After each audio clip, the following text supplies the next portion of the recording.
Radio, episode 109, a YouTube marketing guide. DigitalMarketingRadio.com. I'm David Bain, and this is Digital Marketing Radio, weekly interviews with online marketing gurus. Catch up with all the previous episodes at DigitalMarketingRadio.com. The big interview with David Bain. Today I'm joined by a marketer other marketers go to for YouTube advertising advice.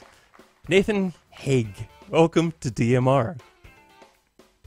G'day mate, how you going? G'day viewers, listeners, podcasters, who else have we got? We've got meerkatters, we've got periscopers, we've got tweeters. Yeah, g'day everybody. That's the point of the story. Good day, absolutely. Well, you can find Nathan over at nathanhague.com. So Nathan, what's up with the accent? Well, I got two passports, so it depends like how drunk I am and in what country. So, you know, I can say fair income over here, or I can get back to the UK and talk like an extra off lock stock. I mean, you know, pick your poison there, Dave. You know, it's... I must admit, I'm jealous. I'm jealous. I'm sure a lot of people are as well. But this is going to be interesting because we're recording it obviously on Periscope here. We're broadcasting live in Periscope. We're recording it on YouTube. We are doing an audio podcast here at the same time. Are we spinning too many plates? Am I spinning too many plates? I'm not sure. What could possibly go wrong? Clearly, you couldn't do that over here in Australia because the internet is. But in the UK, like, what a bonus! Absolutely, absolutely. Well, people watching on Periscope, please feel free to ask questions. I will try and keep an eye on the screen there as well. If I don't manage to read out every question, I apologise. You know, if you're watching along, please share it with your friends. Click on the little button there that indicates how many people are actually on. Click the share button and share it with other people that are following you as well. That would be much appreciated. But actually, getting on to the topic itself, we're going to be talking about YouTube advertising today. With YouTube, there's obviously organic marketing, there's advertising as well. You favour paying for advertising on YouTube and doing paid for YouTube videos. Is that correct, Nathan?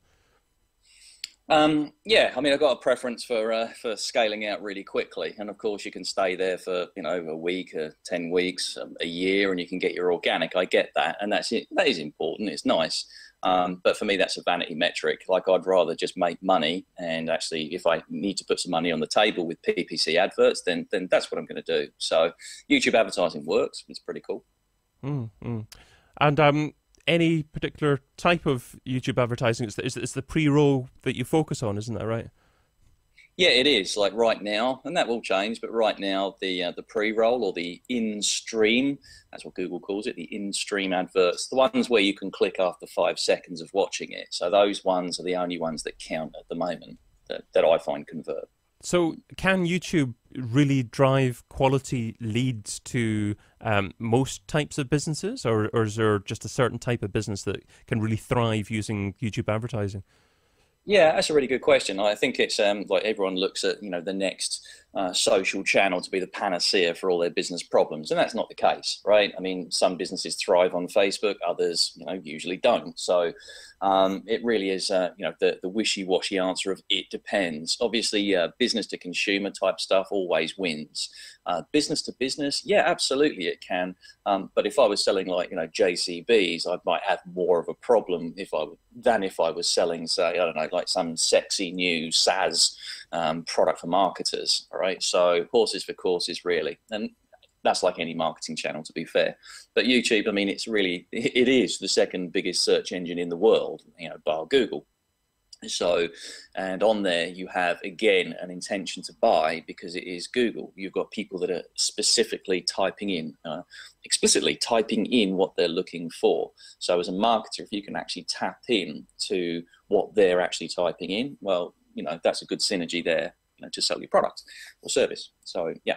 Okay, absolutely. And I've been on your website, nathanhague.com, and you've got a few interesting guides there. One that I had a look at is you've got a guide on how to actually create your own YouTube ads. So I'm hoping that you can actually talk us through that as well, because I was really interested by how much you actually broke it down second by second, and I found that quite incredible. How did you actually come up with that to begin with? Honestly, trial, error, and yeah. tens of thousands of dollars, to be quite honest, in what does and what doesn't work. So as a growth hacker, I kind of cringe when I use that term, but when you sit down and you just go, well, what works, what doesn't, what can I model myself upon, etc., etc. So voraciously read, sit down, put some money, physical money on the table, and actually see what works and what doesn't work. And that's really it. So you've just got to do the hard yakka, and you've just got to get it done. And that's how I've done it. Trial, error, and I've found out what works and what doesn't work. And I usually get it right for most businesses that come on board with me. And is that right for you? I mean, you talked about most businesses coming on board with you. Can people cut corners now by actually following the way that you've done it and basically a system that you've set up? Or is it better for people to actually find out and test things a little bit for their own business as well? Again, really good question. So I would, if I was a business owner, I'd want reward over risk. So obviously with marketing, things change at lightning speed. So what I've tapped into is the ability to format those adverts in such a way that it holds the audience attention. Literally on YouTube, you have 5 seconds. You have 5 seconds to actually gain someone's attention. Obviously, no one wants adverts. No one wants to sit there and have to endure another advert, especially if they're looking for a video that they've typed out and they're expecting to see, and then your ugly mug pops up talking about something that might have nothing to do with the video they're looking at. Well, that's interruptive, and that's going to piss them off, right? There's no way around that. But conversely, if you come up with a really great advert, and it really does talk to that, there's a maximum congruency between what they're about to watch, what they're expecting to watch, in your advert, and your words, and your actions. If that congruency is 100%, you're just laughing. And there's very, very few people that get that right. I mean, people like Ford, and I'll name names, you know, you look at Ford motor cars. Well, if I'm a chick and I'm like kind of looking at Charlie's Kitchen, which is a very popular like kids sort of like kitchen type channel over the world. It's Australian based, but it's actually all over the world. Why would I have a Ford 4x4 targeted to play before a Charlie's Kitchen, you know, make a pie video? Like, their targeting is off, and it's just crap. And that's just an indication of like a really bad advert. However, on the flip side of that, if you come up with a really great advert, a memorable advert, it doesn't have to have a Super Bowl budget. That's a big fallacy. But if you look at something like the Dollar Shave Club, everyone knows the Dollar Shave Club advert because it was funny, right? Everyone knows the Old Spice advert because that was funny. And that costs a lot of money to do, I get that. But these are examples of lo-fi adverts that just got your attention. They were funny, they talked to you, they weren't vanilla. And that's really the thing. If you can actually capture someone in those first precious 5 seconds, then you're talking. Okay. And that's really how I broke it down, I should say. And so you break it down into 3 different segments, don't you? It's 0 to 5 seconds, 6 seconds to 35 seconds, and then 35 seconds to 40 seconds. So how did you actually establish those particular exact times to break it down into? Okay, again, trial and error, but here's the dirty little secret that most marketers don't actually know as well. So on your program here and now, like all your viewers and listeners can get their heads around this, Google will not charge you if you make a 40-second, so 40, make a 40-second video, okay, an advert, just a regular YouTube video, make it 40 seconds, right? You have 5 seconds to garner their attention before they can click the skip button. So that bit was fairly obvious, right? Don't make them click skip. And then what you've got is if you click before 30 seconds, if that viewer clicks before 30 seconds, then the click is free. Google will not charge you for that click. So therefore, they'll still charge you for the cost per view, but in the real terms of life, that will be around about 10 to 15 cents per view. So it's really, really cheap traffic and targeted traffic too. Yeah, and if you're getting clicks, then that's essentially 10 to 15 cents per click there. If you're not paying per click, you're only paying per views. And that's just phenomenally cheap traffic if it's targeted enough. So that's exceptionally impressive. And I would think that the majority of people doing YouTube ads aren't sticking to that formula and aren't enticing that click before the 30 seconds, so they're spending a lot more money than you are. That's exactly right. So they'll still be going through this like trying it out phase and testing phase, and then just going, well, that hasn't worked for us. And again, you know, I'll just go back to Facebook, you know, like yeah, YouTube pre-rolls don't work at all. Just like people trying out AdWords for the first time, just filling it up with keywords, not doing any exact matches at all, and just wondering why they've suddenly spent $1,000 in a day and just not get any traffic back. Daddy, what's a negative keyword? Son, that's how you're not going to the money up the wall. But anyway, we digress. Introducing Nathan Hague, everyone. You got the name wrong earlier on, so at least you got that right this time. I did. That's why I'm repeating it now. Come on. I'm trying to Thanks, James. Get it right, man. No worry, Terry. That's all right.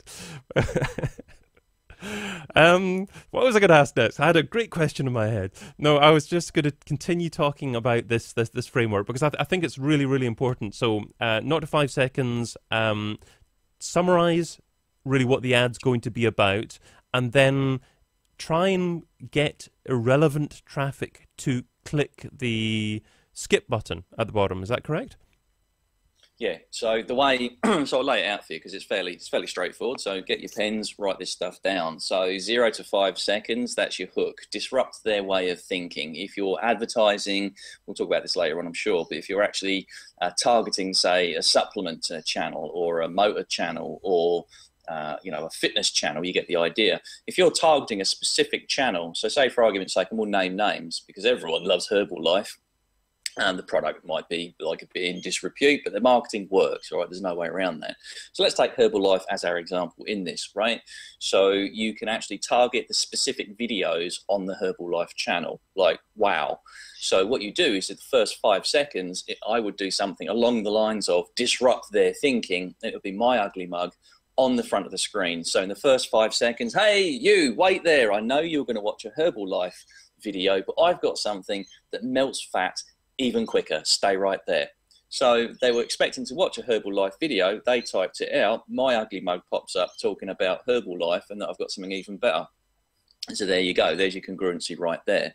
And I've disrupted their thinking too. So in the first 5 seconds, I'm like, whoa, whoa, whoa, wait right there. People, oh, okay, then I will. And that's people, right? So that's the first 5 seconds. Yay. And then from 6 seconds through to 26 seconds, pitch your little heart out. So do what you need to do. I often find that people need just one thing giving to them, right? So if you go, our product can do this, and oh my God, it can do this too. Let's try and cram as much as we possibly can into 26 seconds.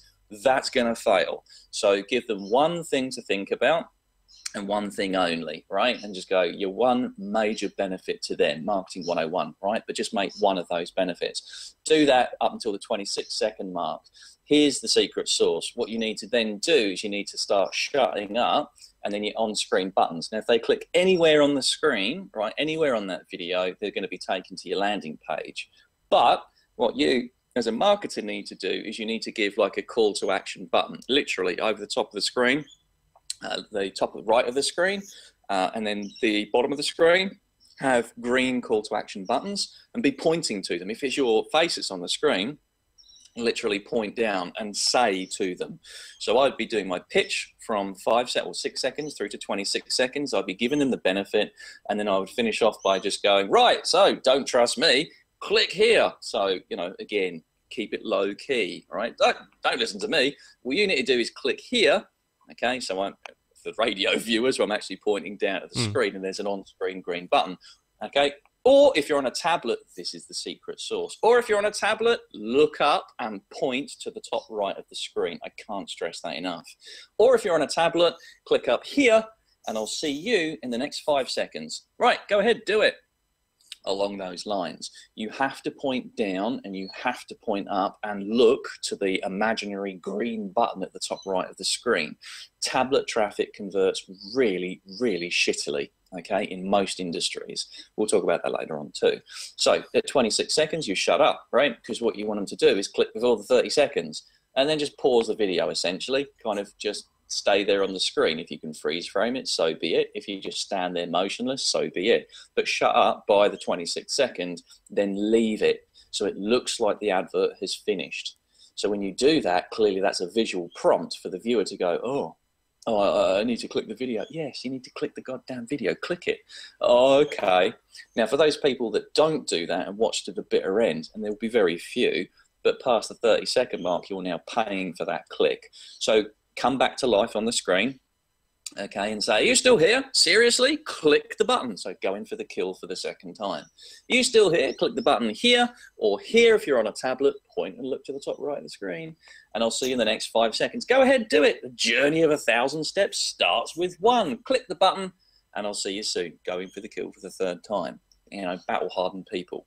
It's like the same people that struggle to the end of the movie and, you know, stay there for the, 15 minutes in the credits to see what happens. You will get some people like that. But the lion's share of your people will probably click away within about 12 to 15 seconds. So front load all your best stuff in that first 15 seconds is the point of the story. So that's 10 grand of consultancy right there. If you do that, you'll dominate, no question. That's a wonderful summary there. Checks in the post. Everybody else's as well, mate. 2 questions in relation to that. So you mentioned Herbal Life and being very, very specific in your targeting. Does that mean that you should never just target a category in YouTube? Should you always target specific videos? I found with my test, again, if you're not getting, I always go in with a specific channel in mind. So I'll actually do some research and we'll talk about that. So I'll do some research, I'll find which YouTube channels I want to target, and then I'll use some separate software that people could use to actually, target the actual videos in that channel, and I'll build a campaign around that specific channel, right? What I'll also do is, as a split test, I'll also go, if I'm trying to target Herbal Life, then maybe I should start typing in, right, Herbal Life, because what I'll do is I'll be targeting on a single campaign just the videos from the Herbal Life official channel, but also I can be equally as comfortable targeting the user-generated videos about Herbal Life that have been monetized. So again, I can build a campaign around those 2 things, no problem. Okay. So I'd create, so you can have placements. Your YouTube campaign, you can actually give URL placements. So those would be specific videos in YouTube that you want your advert to play before. So those are placements, and you need software to do that. There's no way around it, right? Option B is you can actually run a specific campaign now, all right, on just the keywords and key phrases, as you say. And Google does a pretty good job at that. Like it's actually quite good. So yes, to answer your question, I would do your way, and I would also do my way. I would see which converts better, and then I would just double down on the one that does and knock off the one that doesn't, clearly. Okay, question coming in from Periscope. How much does he charge to do this? Well, I charge, like, at the moment, like, what I do is I do like lots and lots of free content. So the people that work with me, like, I never advertise. So I use my YouTube, I use my Facebook, etc., and I just give away just a load of content, like stuff that I'm talking to you now. So I just do all of that. If people want to do a growth hacking day with me, then that's fine. They can come in, and I charge $2,000 US a day to come and work with me. Where a brand wants to work with me, we start off at 10K for the month. So yeah, so that's what I do. But really, and I mean this from the bottom of my heart, like, I'd love to take your business, but the reality is, if you actually look at, like, my website, nathanhague.com, or if you follow me on Twitter, or like me and David met on Periscope, like, Periscope's wonderful because I can drop all this information, and it's a great, live streaming is wonderful, and I suggest all of you guys do that with your businesses too. So I charge like a wounded bull, but I give a lot of content away for free first, and if you implement that stuff, everyone wants information, right? They want one-on-ones. The reality is, if you run a live stream and you watch all the stuff that I talk about, like with David, for example, and you ask people to swipe left or swipe right on their mobiles, that invites their followers. Very few people will actually do that on a live stream. So I like people to, like, see all my stuff up front, and I know that when they get in touch with me, they're implementers rather than just talkers. So not saying that that person is, obviously, but I give a load of content away for free. So yeah, take advantage of that for sure. Yeah. The one other question I was going to ask in relation to what you were saying earlier on, you were talking about tablet tablet traffic just not converting well at all. So what do you do if you know that someone's on a tablet? Do you take them anywhere else, somewhere different compared with your desktop traffic? No, so you can do that with AdWords, all right, but with your tablet traffic in its infinite strength and wisdom, Google, even the last couple of days, obviously, as event, reconfirmed this. So you cannot create a separate campaign and split away desktop and tablet. You can't do that. They're actually lumped in with one another, and there's no way of just going, well, I'll just send, say, iPads through to a different landing page. You can't do that, all right? It's a pain in the arse, and it's an arse ache. So the best that you can hope to do, and this is the way that I've found, and again, tens of thousands of dollars on the table to find this information out, so your viewers and listeners can actually garner information from this.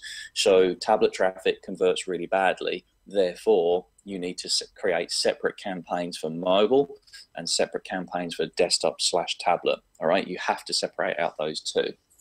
All right, so that's step one.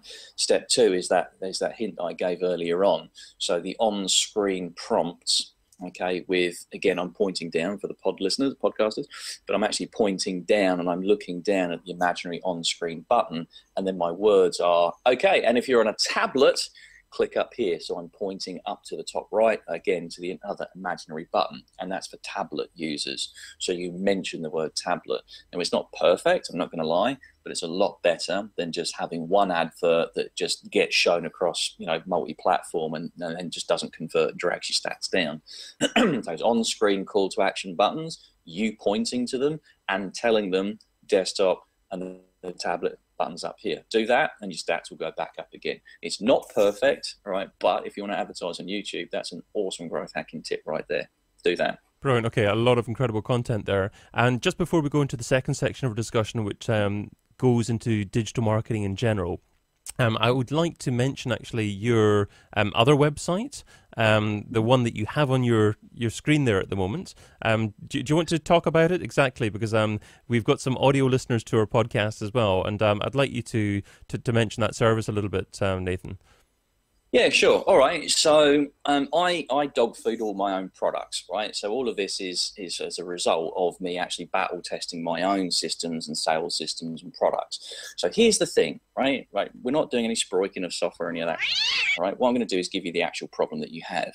So the issue that you have is if you want to do a YouTube targeted campaign, you can do that. You can actually go and you can say, hey, Google/YouTube, my video advert, please play that before these specific videos. All right, so that gives you the laser targeting. You're no longer relying on someone to say, oh, well, I've tagged my video with fitness, or you're not relying on Google to have actually gone into the audio and the video track on that specific video and just go, well, I think this is about fitness.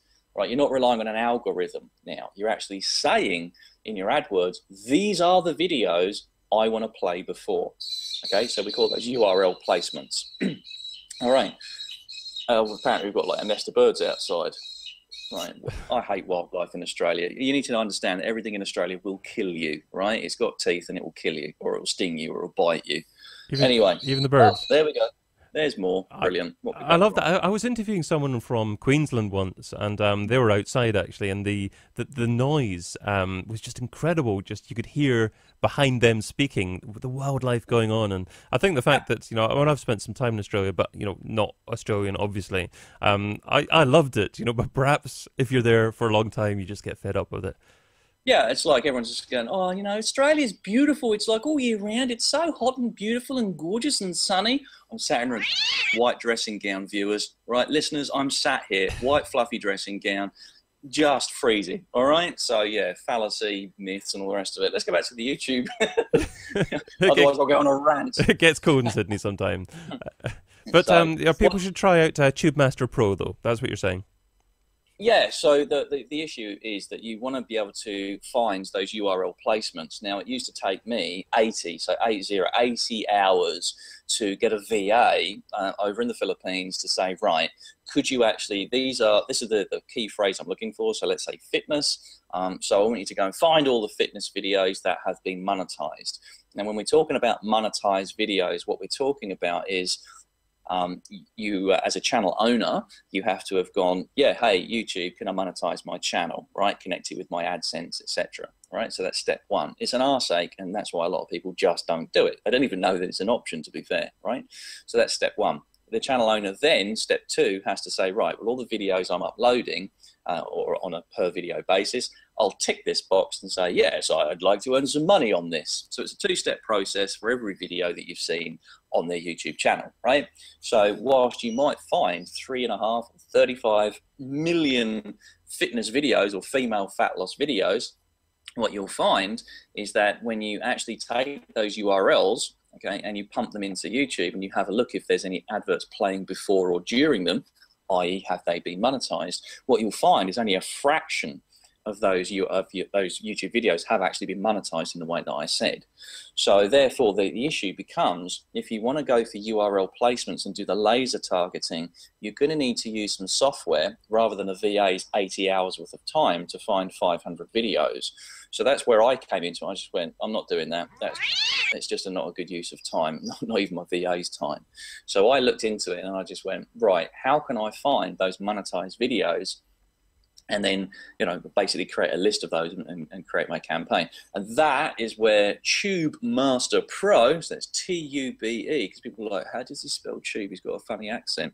So we're talking about YouTube, so it's TubeMaster Pro. Go ahead and do that, and that's the software that you need. So that's my software. I'm not sproiking it. Use it or don't. But if you want to do laser targeting as an advertiser, you will need that software because there ain't nothing else out there.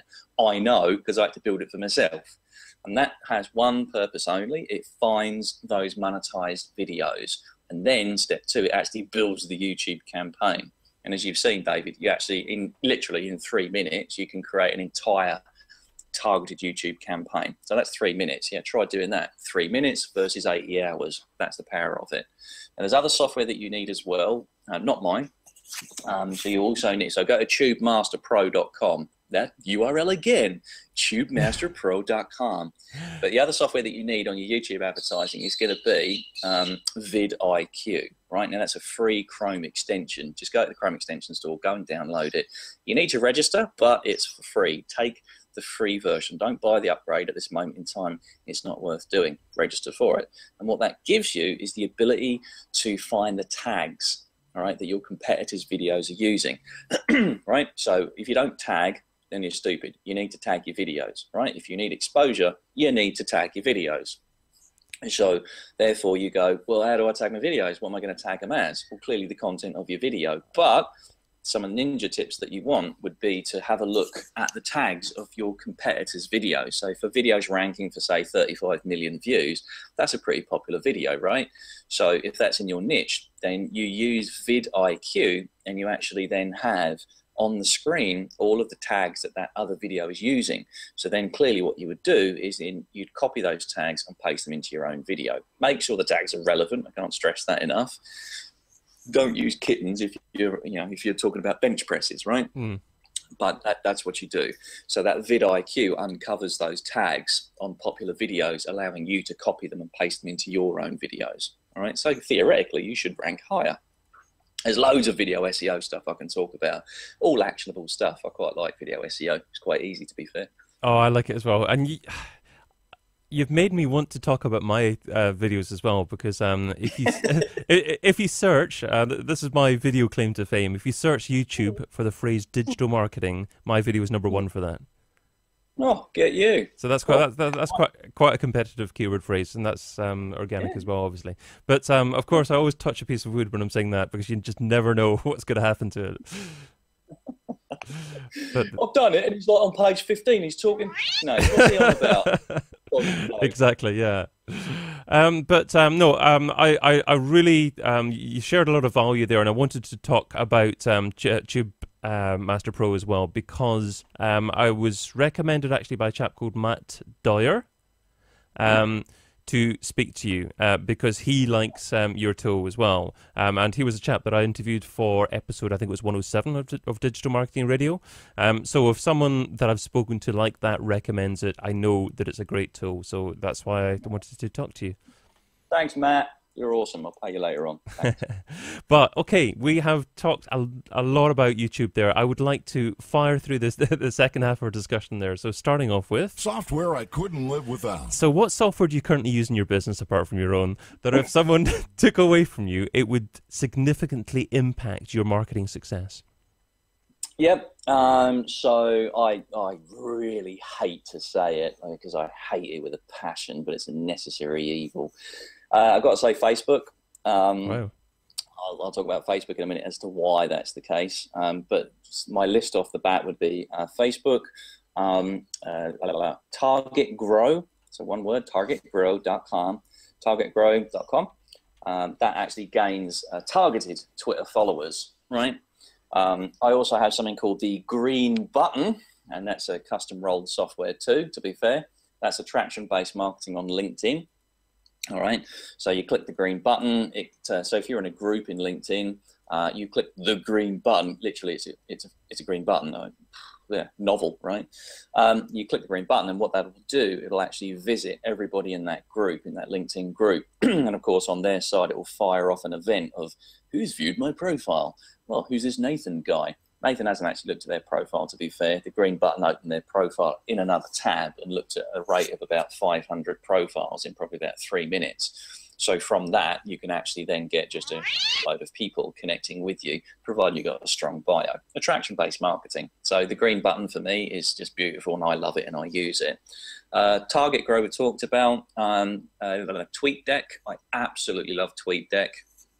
I can't recommend it enough. Twubs.com, so twubs.com, Twubs. I use that to find Twitter chats every so often. Not so much software, but probably a SaaS. And I also use socialbro.com. Stupid name, but really cool product. Social Bro, yeah, really, B-R-O, socialbro.com. I don't have any shares in that company, but it's a really cool piece of software, and I use that for my Twitter marketing. So yeah, absolutely. Those are the pieces of software that I use on a daily basis. That's brilliant. Yeah. Kind of cool. So a slightly more challenging question. What piece of software don't you use, but you've heard good things about and you intend to try at some point in the near future? Good question. I'm thinking I'll probably use something like, again, SaaS. I'll probably use something like Kissmetrics. I'll probably just go back into like the analytics, and I'll probably get a more industrial strength analytics program, to be fair. I quite like analytics. I could talk all day about analytics. Also, I'm in two minds, you know, like automating my tweets and all the rest of it. I've never done that. Maybe possibly it's time to look at something like Hootsuite. But yeah, like I find Twitter automation just icky. It doesn't gel well with me at all. So, but yeah, we'll have a look. Maybe some Xero accounting software in the future. Maybe I'll use that too. Yeah, we'll have a look. So yeah, hope that answered the question. I wish I would have. I'd like you to look back on the very first day that you're involved in trying to market a business online. So what didn't you do so well? What do you wish that you would have done differently? Just read a whole heap more. Yeah, just like sat back, taken a step back, and done a few more courses. Everyone says they don't have time. I was one of those people. So I would have preferred to have slapped myself around a bit and said, shut up, Nath, and take the whole weekend out and just basically watch all of these online courses, pay for them. Don't use YouTube. Actually sit down and pay to play to watch structured and formal courses. And then that would have saved me. You know, you put $1,000 down on the table for an expensive course, you know, and you know, you can garner so much information from that. Yeah, and that would have saved me. So I put $1,000 on the table, and clearly that would have saved me maybe $10,000 in ad spend. You know, we joked earlier on about negative keywords, for example. I mean, AdWords is such a black box and so opaque to a lot of people. I wish I had actually done more courses on that before I'd actually jumped into it. Jumping into something, you know, it's going to cost you like down the line. If you spend that extra weekend and just learning and watching, then that will pay dividends down the line. If you watch even a couple of hours worth of video, you're already 90% ahead of everybody else that hasn't. So do you actually put some time aside now to do training every single month, say? Honestly, it sounds real cliche, but I train every minute of every day. The way that I do it, like my personal hack, right? And it is a personal hack. I love this, and I always recommend other people do this too. I don't have the time, right, to sit down there and just trawl through a load of websites, you know, and trawl through a load of like YouTube videos. I'm not going to do that. It's not good use of my time. Sorry. So instead, then what I'll do is I'll actually use Flipboard. All right. What a beautiful app. What a completely underrated app. Use Flipboard. I can't stress it enough.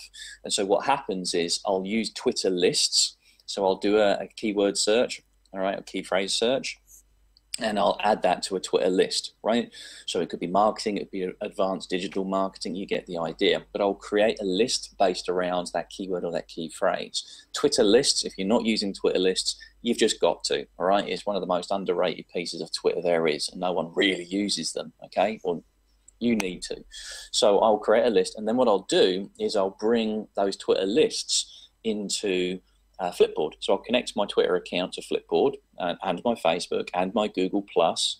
Yeah, I use Google Plus, and also my LinkedIn, and I'll bring all my social channels into Flipboard, because once you're actually on that social channel, once you're in the realms of Facebook, because basically every other Bing, you know, is going to be someone interrupting you.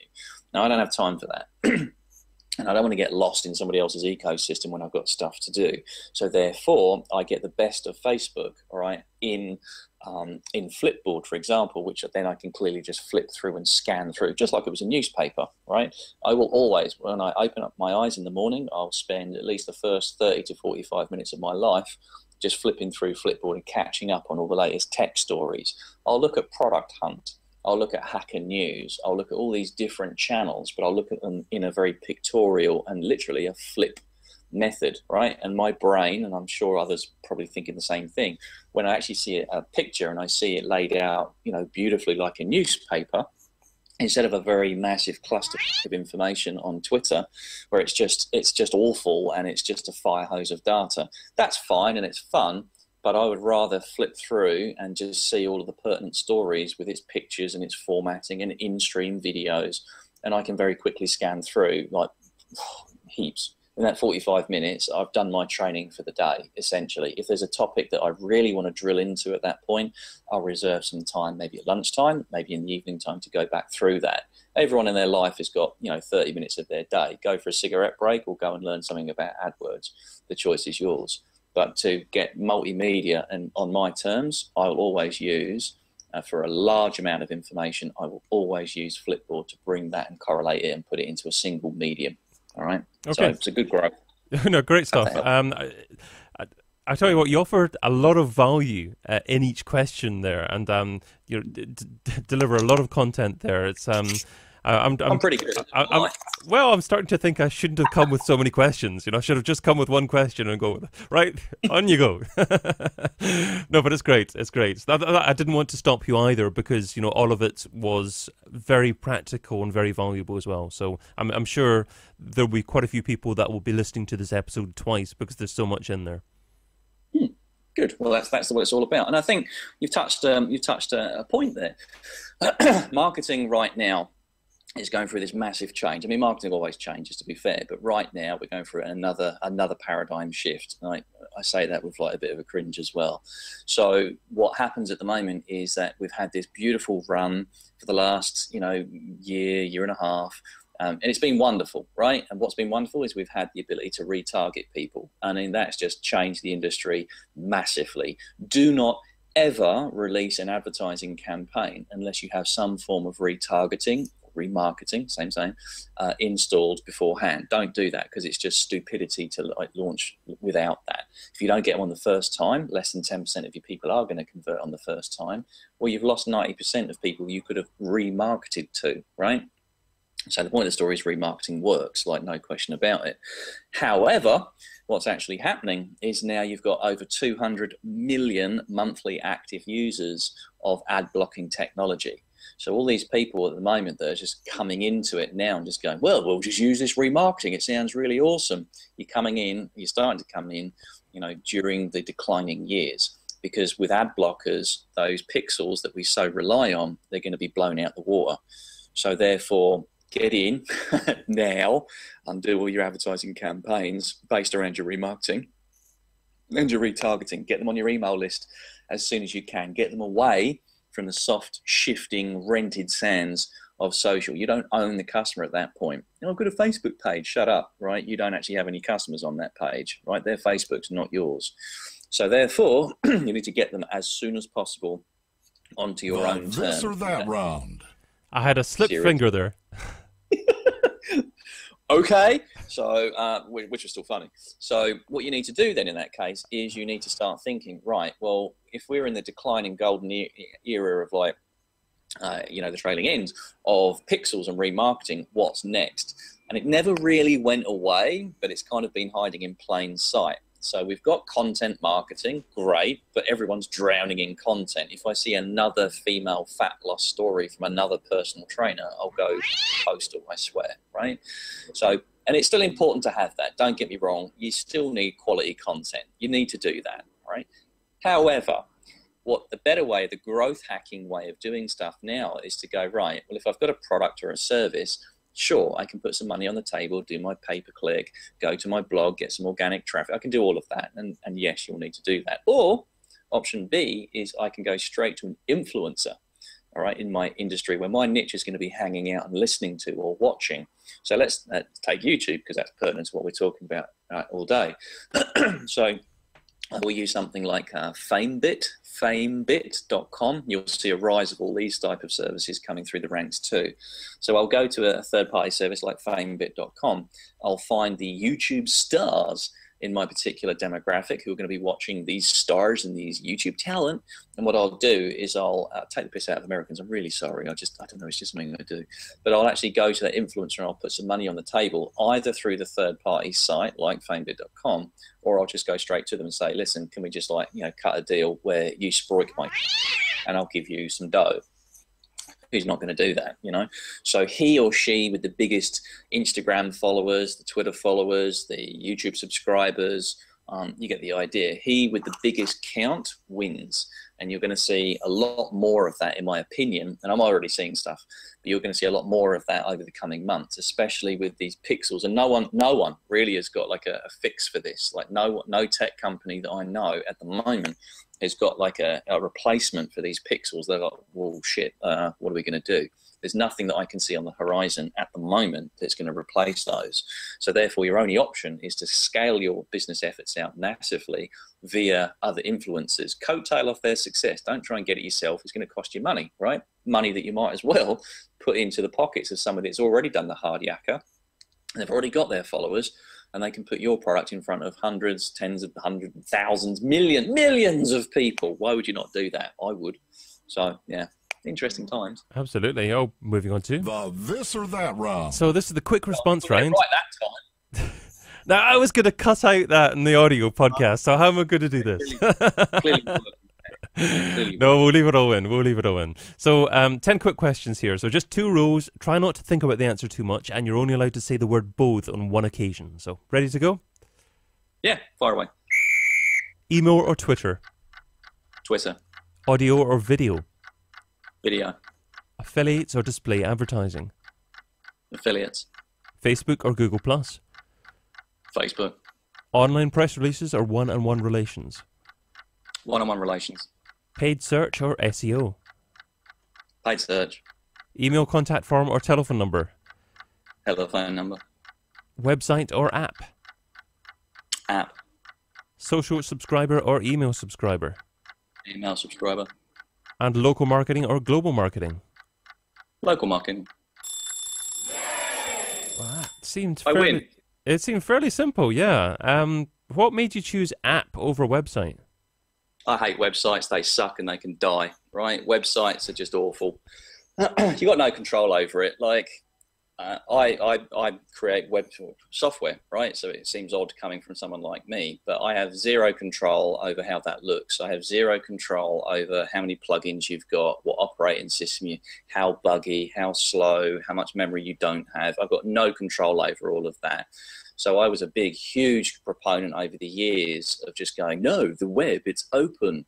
Don't just create a walled garden approach. Now I'm like, that, all right? The web can suck. The web basically has no control over it whatsoever. It looks different on all devices. if you design an application, a web application, I should say, you have no control over how that's going to operate on other people's devices. All right, you've got no control on that. So Apple, for all its, and I was like anti-Apple for ages. I'm like, well, their walled garden approach is awful, But the reality is, the tools are awesome, right, to develop with. It's very rapid development, and you know what it's going to be like on the target device, right? Because you've developed it on an iPad. The screen is the same on all iPads. The resolution is the same on all iPads. You know the experience is going to be controlled. Once I relinquish control and put it back onto the web, right, and try and emulate an app via the web, I lose control over that. I can't begin to tell you how many wasted tens of thousands of hours. I'm not going to exaggerate. Tens of thousands of hours, man hours on my team have been spent on trying to patch up little issues with the different nuances on the browsers. All right. Oh, we can get rounded corners on, Internet Explorer. We can't now get them on Firefox. And, small things like that add up, through to bigger things like animations, responsive web design, like that. I would also have a website from now on. All right. I will actually have a website and a holder. And of course, you'll need the website. There's no way around that for your company website. But, and that's never going to change. All right. You need the website to showcase what your stuff is. But the moment you try and add any business intelligence onto there or any business processes, you lose control of all of that. Right? How you think it's going to appear on their screens isn't usually how it's not going to. So have your placeholder website. This is about us, blah, blah, blah, blah. I get that. Have that. That's not changing. All right. But if you want them to actually download an app, then have literally like an app, link through to App Store or Google Play. Do not ever launch a SaaS that does more than, say, one or two things, because it just, the support involved in having to get a team behind that far outweighs the cost of having a smaller team and a more nimble team and a more agile team, and put more money into the development with more features on an app. The web, I'm over the web completely, and that's someone that's been doing it for 9 years. I'm no longer interested in developing for the web. So you talked about Apple to begin with there as well, laterally Google Play as well there. But if you're developing apps, there are quite a few different platforms you can develop apps for. Should you start out just by developing an app for iOS, or is Google Play and other platforms worthwhile as well? Yeah, again, really good question. So for those people listening in that are thinking about developing an app, the way that I would do it is the development tools that Apple give you they far exceed the ability to develop quickly on Android. So again, it's controlling the user experience and it's the rapid development. So Apple give you the tools. Everyone's got an iPhone. More minted people, more people predisposed towards purchasing will use Apple. Yeah, sure. There's I think it's 13% worldwide market share of Apple devices versus whatever else it is between, Android and whatever else out there. But the people that spend money by and large on apps usually are the people on iOS. So follow the money, go and use iOS. The second thing is that Google is just as well. All right, I'm quite happy to say that live. Yeah, iOS apps can be developed very well on established software platforms and tools that they give us. Right. However, when you move into Google territory, that all goes out the window. The tools that they've traditionally given us they're subpar, and they're not good enough for the job. Right. So the other problem that you have is that with iOS, you've got certain screen sizes, and that's your lot. Right. With Google, clearly everyone and his dog can create an Android device. It's open source, right? So what you can actually do with that then is go, right, well, I'll develop it for, say, a Samsung, let's say, I don't know, Galaxy S5, right? And you go, that's great, and that looks fantastic. Now take that same app on a flagship device and now put it on something like, I don't know, maybe like an S2 or an S3, right? Galaxy S2 or S3, right? Same manufacturer, different screen sizes, different processors, different RAM, different use. It's just, and then you've got the different Android versions too. So Lollipop, Android 5, wonderful, looks really awesome. Okay, but then that's still not market share. Most people are running something like Ice Cream Sandwich still, all right? So we're still 2 versions ago. Apple, when they release something, you can be pretty sure that market uptake is going to be very quick. And you don't then need to develop for past iOS versions, really.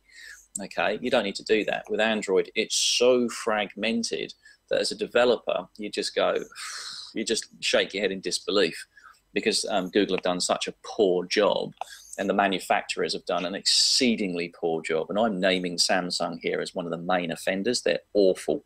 But how do you develop for an ecosystem that's constantly changing and has no standards? Like, the screen size is going to look different. Again, you're kind of back to almost the web then. It's like, if it looks great on your Samsung S5, what's it going to look like on a 2-year-old device, you know, that's still in contract? It's just a pain in the arse. So for any developers out there, I would go iOS first, because you know it's easy to get to market, to get some money behind you, ready for the grind that is Android. Yeah. And Windows Phone. I've got to say Windows Phone as well. I love Windows Phone. I absolutely adore Windows Phone. I'm one of the very few people in the world that really like it, and I can see their strategy like massively paying off right now. So Apple, the developer conference, yeah, great. That had a few things in there, like Apple Watch. Really? Okay, great. Or option B, what I can do is I can buy maybe the upcoming Surface, and I can have 4G connectivity in this. The phone part is actually part of my tablet. Okay, and then I can actually make a phone call on the same device that I'm actually doing my video editing for my YouTube videos on. And that's a powerful thing. I don't care that I'm carrying around a 12-inch tablet that's actually acting as my phone, because I do that on a daily basis anyway. But that's a useful device. I don't then need to carry around a laptop to do video editing and an iPad and a phone. I don't need to do that. And for me, that's the holy grail. And I know a lot of people like me on that one too. The $10,000 question. So if I was to give you $10,000 and you had to spend it over the next few days on a single thing to grow your business, would you spend it on YouTube video ads, or would you spend it on something else? I would split it between Facebook, Twitter, and YouTube ads. If I was a local, hyper-local business, I'd take some of that as well, and I'd put it onto traditional AdWords, text-based AdWords. So, yeah, I'd probably do my spend to start off with. I'd probably put down, say, 60% on Facebook ads, and I'd split the remaining 40% between Twitter and YouTube ads. Okay. My number one takeaway. Well, Nathan, you've offered a lot of crazy amount of advice in our conversation. Can you possibly distill it down to a number one takeaway? What would you say is the single most important step that our listeners just need to take away and implement in their businesses? Take a step. Yeah, 1 point. Wow, there's so much. I'd take a step back from everything, right?